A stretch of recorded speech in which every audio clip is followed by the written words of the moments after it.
What is up?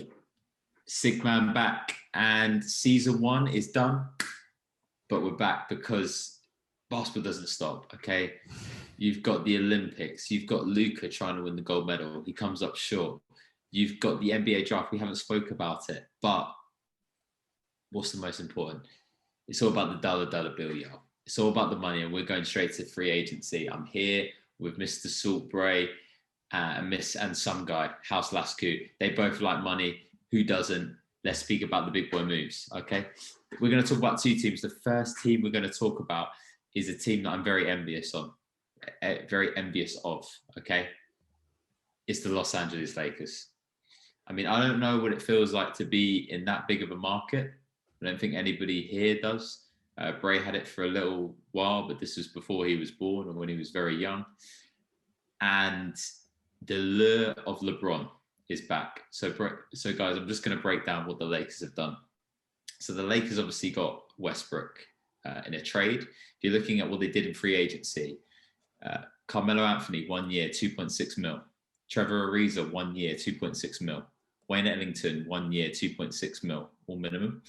Then they got Taylor Horton Tucker, 3 years, 32 million. Dwight Howard, Superman is back. Mr. Dwight, 1 year, 2.6. Yeah. Hall of Famer. Malik Monk, 1 year, 1.8 million. And then Kendrick Nunn, signing off 2 years, 10 million. Guys, I just want your thoughts on just what the Lakers have done this offseason. I mean, to be honest, I saw some of those deals coming in. I was shocked. I mean, go on, Bray, go on.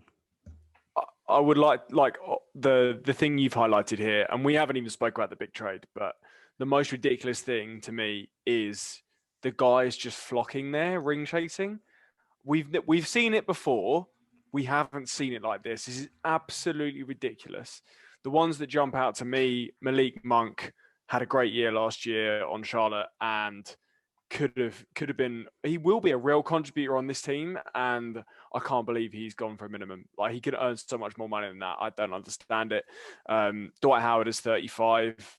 It's a minimum, whatever. I kind of get that. Like, Wayne Ellington, he's a good player, but like Melo's been playing great of late. You know, it's just, I cannot believe the number of players and the caliber of players who are on this team now. It's quite interesting because there was always the commentary of like players always saying, "Oh, I want to win, I want to win, I want to win," but then going for deals where it's money oriented. So it was sort of a question: do you really want to? That was just sort of the rhetoric that was always out there.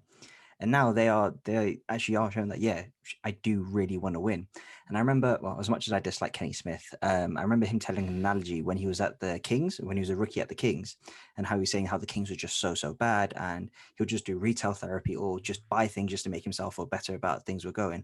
And that's always something that stuck in me in terms of if a team is doing well, how much your quality of life will improve or how much less money you'll be spending on like random shit, stuff like that. Those sort of personal aspects always just stuck in my mind. So maybe they get to live in LA for a year. They're getting $2 million. They've also got other income revenue streams, you're assuming, as well, especially also considering how much rookies are getting paid every year in the NBA. It's getting more and more. So maybe NBA players are like, you know what, fuck it, I do want to be in a winning environment once. I want to see what it's like once. And also just make another like really random comparison. I was listening to Rob Green. Rob Green, obviously former England goalkeeper, was like a bunch of random clubs, but he also was at Chelsea.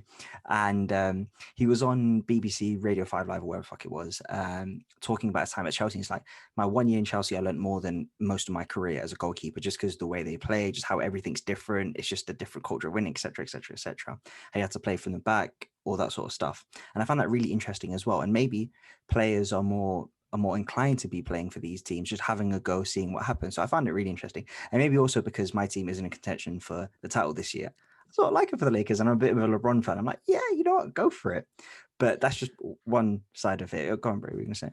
I mean, I agree with you. I think there is that effect. Do you think it is the LeBron effect or the Lakers effect? Because obviously they're such massive.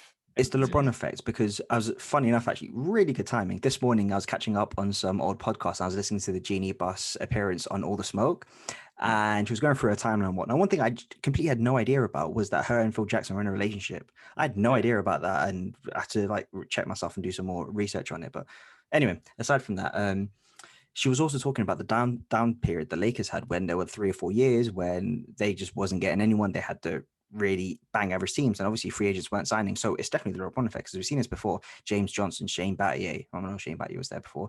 Who are these random players who will sign with the Heat or the Cavs or whatever just to give LeBron an edge out because they know what he can produce.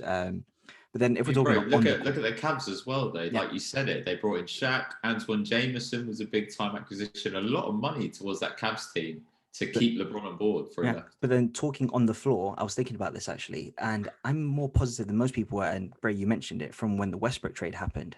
I actually preferred the Westbrook trade than the Buddy Hield trade, because what was the biggest issue with the Lakers had last year?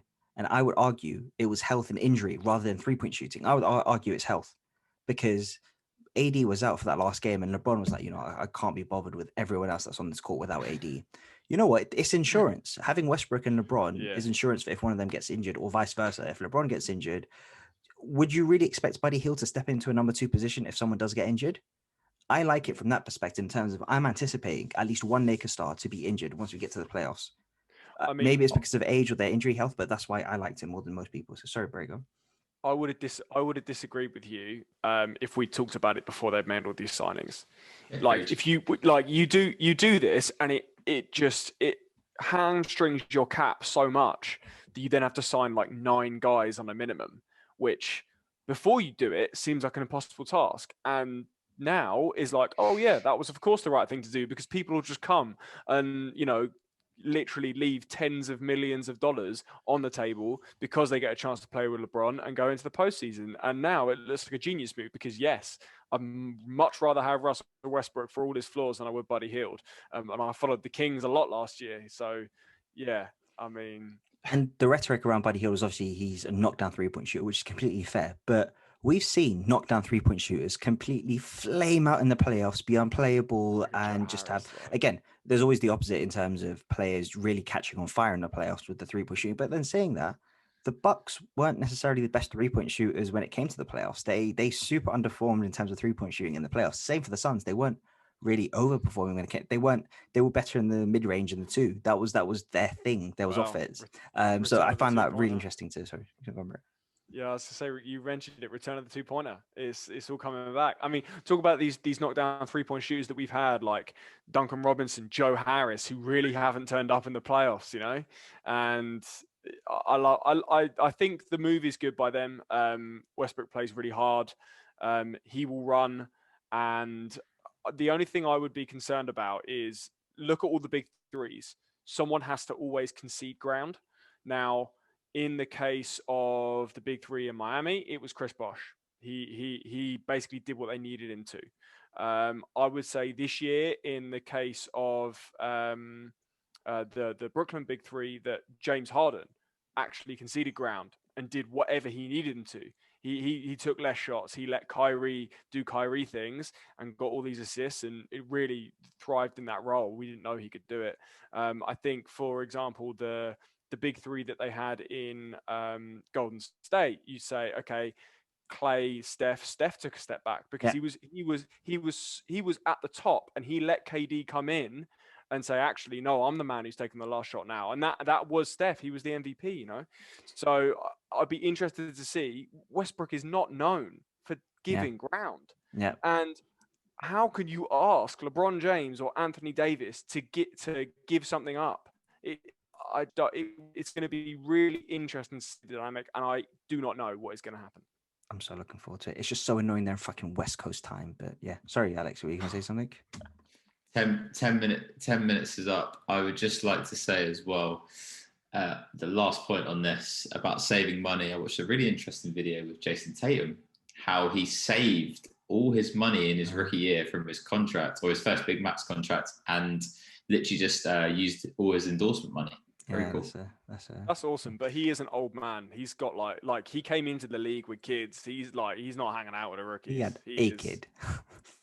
I mean, yeah, but still, he's like wise beyond his years. Honestly, he is wise as an elder. Also, Alex, I know you were pretty upset about when Kendrick Nunn signed. You were pretty pissed off with that. Do you want to just have 30 seconds on that? The 30 seconds is he's just ruined his market value. He's ruined his playing time. He's going to be competing with all these other guards, Westbrook and Malik, Wayne Ellington, Taylor, Bazemore, Wes Matthews for playing time. I just think it's not a smart move for him. And if I was speaking to his agent, I would be, well, I don't know who his advisor is. Okay. If it's a clutch sport, then I was going to say, is he with Clutch?